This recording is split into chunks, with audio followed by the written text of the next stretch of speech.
doing? You guys know all this food comes from CAFOs, right? What are CAFOs? Here, we'll tell you. So, what is a CAFO? Also known as a concentrated animal feeding operation. To be a CAFO, something must first be an AFO, or an animal feeding operation. The definition of an AFO under the EPA Clean Air and Water Act is that animals must be confined indoors for more than 45 days of any 12-month period, and crops must not be grown, sustained, or foraged in the areas where the animals are kept. Now, a CAFO is an AFO that meets certain size requirements.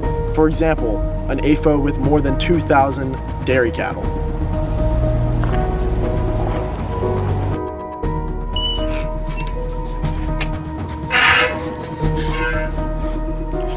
If we look at where CAFOs are located geographically in the U.S., we can see that the majority are located in the Midwest region. And that's because the majority of corn is grown there in what's called the Corn Belt region. And the reason for this is just because it's super easy to get the corn into the CAFOs, and it just makes the whole process easier. Now you might be wondering why this is a problem. CAFOs release toxic gas particles into the air, and living near a CAFO is linked to twice the risk of asthma and long-term lung conditions. Unfortunately, there is an underlying moral issue that we cannot just ignore. Animals are tortured, confined, and pushed beyond the limits of any living being. Many undercover investigations have revealed the devastating and harsh conditions these animals live in. The meat industry is evil on all levels.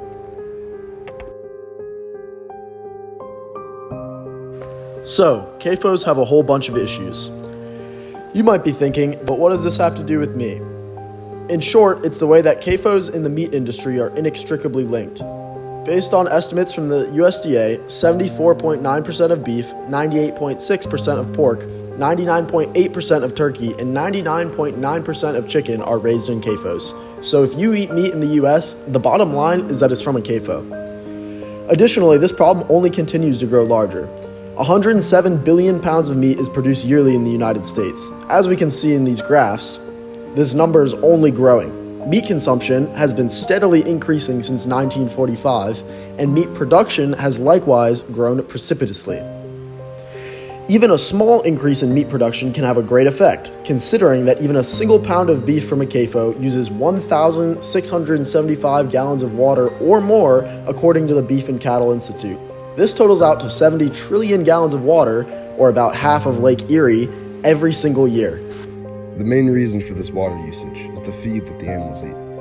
As we mentioned earlier, the majority of CAFOs are located in the region of the U.S. called the Corn Belt, where the majority of corn in the world is produced. This makes it really easy for that corn to be used as animal feed. But the issue with this is that the corn takes an extreme amount of water to produce. As you can see on this graph here, the U.S. produces about 13 billion bushels of corn each year, and each of these bushels takes about 2,500 gallons of water to produce.